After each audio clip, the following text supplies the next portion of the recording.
Hey, Peter Buswell here for DrVoIP.com.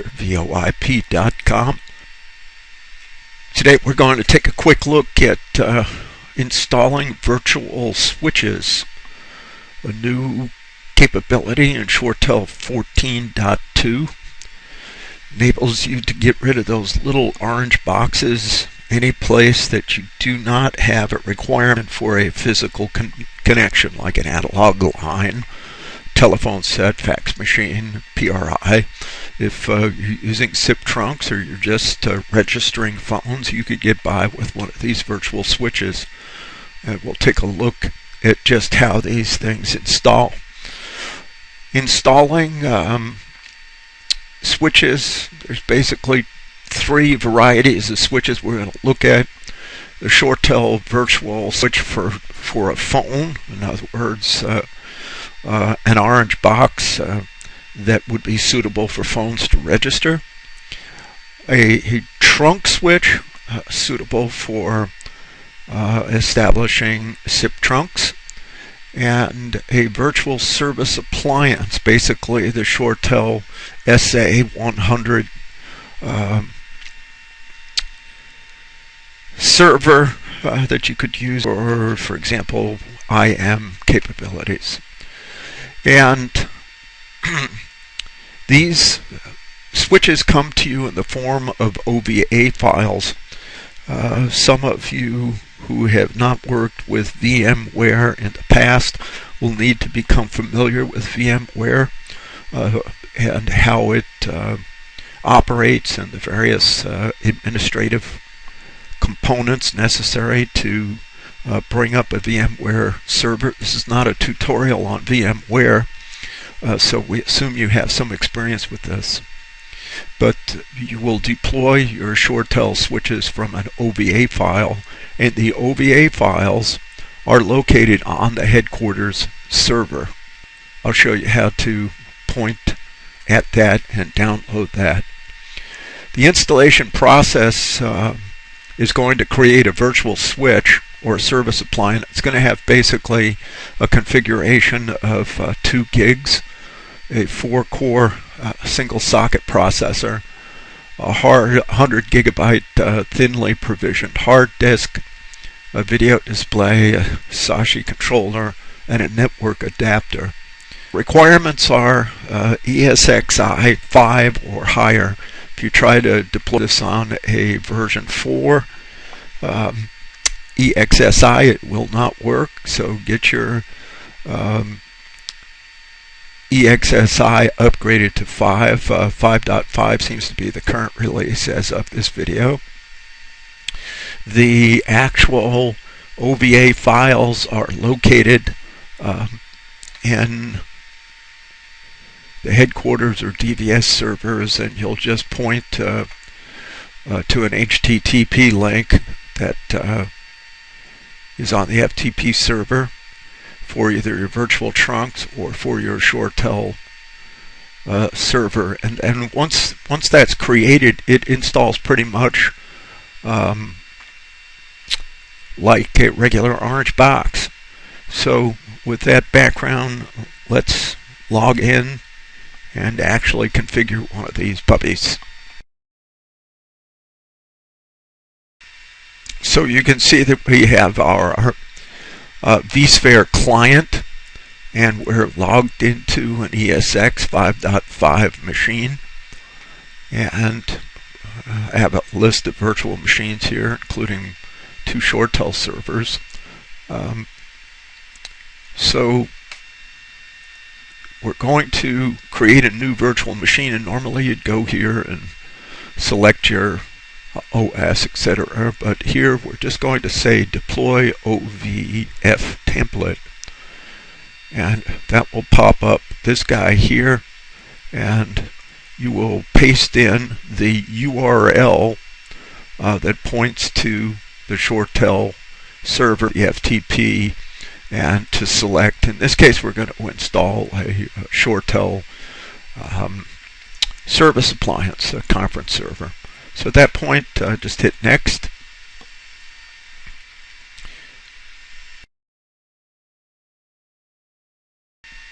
Installing The virtual phone switch or the virtual trunk switch is the same as the service appliance.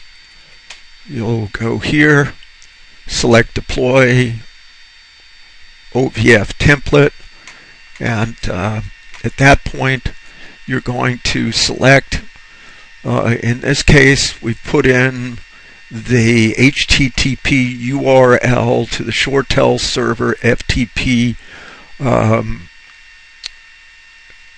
directory to get the bare metal install OV8. This one you will use for the phone switch. And at that point, just walk through the process here of installing the switch, give it a name, and so forth. And ultimately, it will go through the install process as I previously showed you. The actual screenshots are pretty boring. It's just going to go allow you to select the data store that you want to put that particular machine on, and it will then set about to install it. Select the network.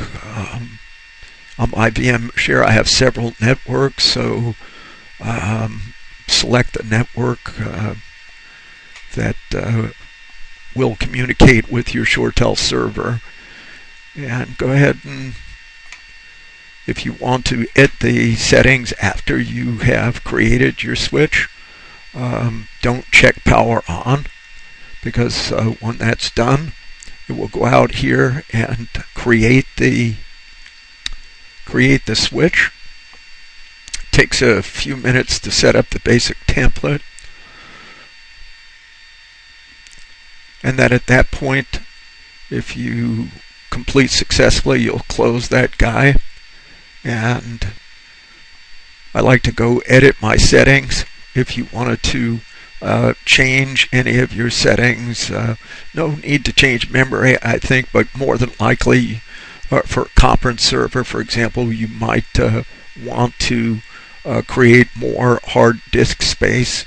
Verify once again that your network adapter is on the correct network, and at that point, if you just right click on this guy and say power on, you can also right click on this guy and say open the console, and that will power up a window here, and you can watch the installation process. It will ask you for the basic network information. Do I want to use static IP addressing? In this case, yes. I think it's a good practice to go ahead and do that. Static IP address, and it'll ask for subnet mask, all your normal networking stuff. Gateway.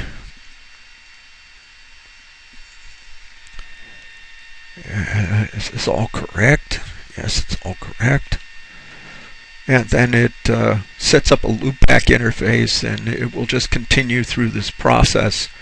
It will ultimately ask you for the IP address of the ShoreTel server. It says enter server IP. It wants the ShoreTel server. And then at that point it will continue on. I'm going to pause the video here because this is pretty boring to look at, and I'll turn it back on when this thing completes. While this is continuing, there's some consideration that you should give for your virtual deployment. Number one, these virtual servers tend to be at a specific location, so even though this will allow you to go into ShoreWare Director and deploy this at another site, the reality of the situation is that if you do that, if you have New York and you have San Diego, and you take this New York-based hardware and go install it in a site in San Diego, in other words, you say the switch, when you do the install, you're going to add it to a site in San Diego. The fact of the matter is that be aware that you're traversing your WAN for everything at that point. So it may not make sense to do that. The second point is that understand that those orange boxes are filled with application-specific microprocessors, or DSPs, that normally do the heavy lifting in hardware.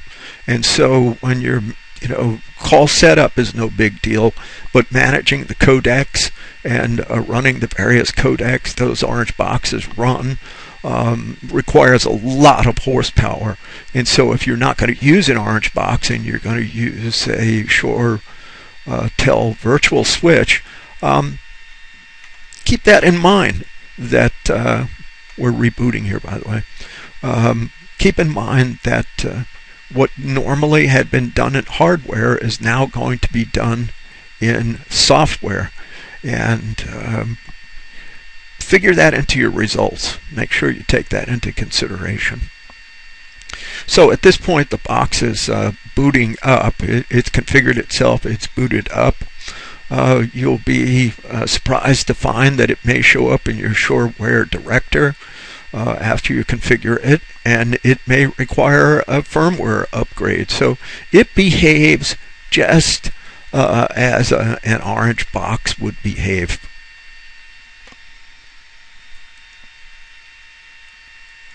When the box is finally fully operational, you'll see we're running Wind River Linux. You'll see that you can actually log in here. I discovered that the root password, and at this point you're at a Linux command prompt. You probably don't want to go stepping around here if you're not familiar with Linux. The process for installing any of the virtual switches is similar to the process of installing your normal little orange box. You're going to go to Platform Hardware, Switches, Primary. You're going to say, I want to add a new switch. And the difference here is that rather than selecting, SA100 or 400 or SG50, whatever you're going to install, you're going to select from down here. You're either going to select a short gear phone switch, or a virtual trunk switch, or a virtual appliance.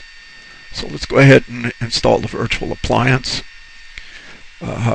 Give it a name. You can download a switch. There's no need to do this because you select it as an HTTP link when you set up your virtual. One of the tricky aspects here, of course, is trying to figure out the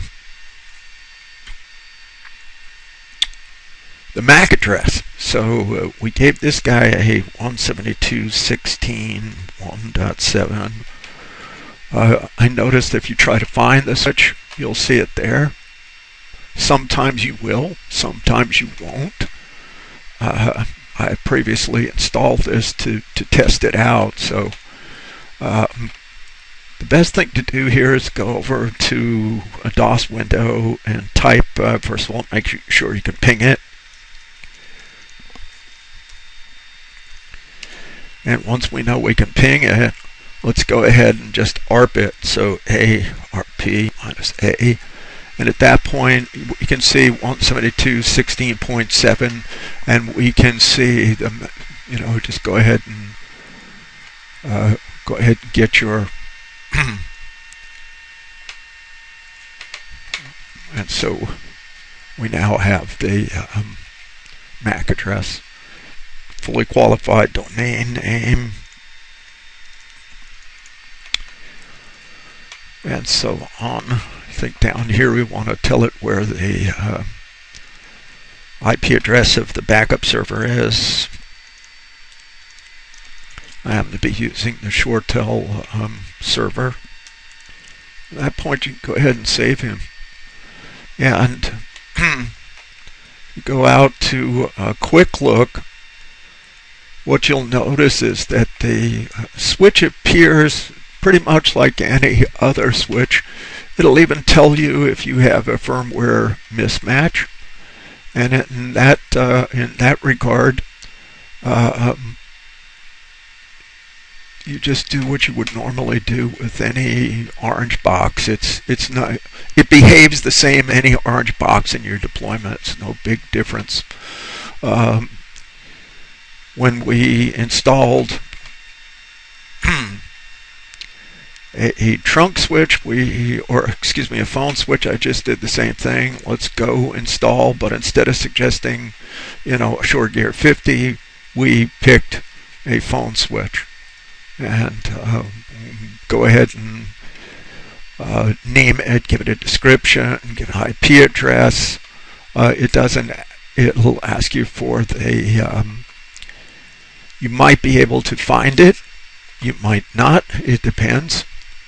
But you can get the Ethernet address. If it's on your local subnet, you should be able to get it. And at that point, the switch will come up just like any other orange box. It behaves the same, it looks the same. So here you can see we have a firmware mismatch on this guy here, and we could go take care of him.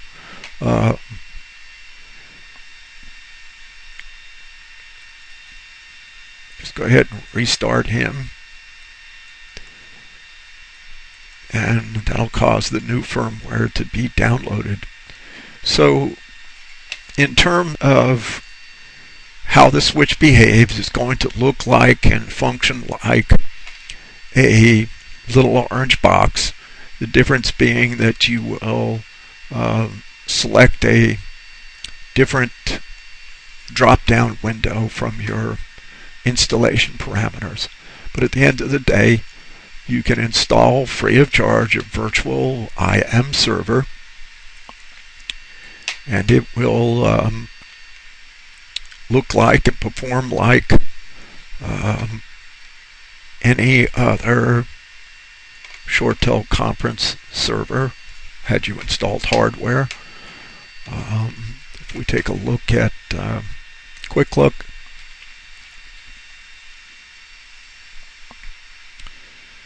and we can see our virtual server is in place, and we can see web services running. You're not going to be able to tell the difference, right? So that's a look at installing virtual switches in ShoreTel 14.2. I hope you have found this informative, and I thank you for viewing.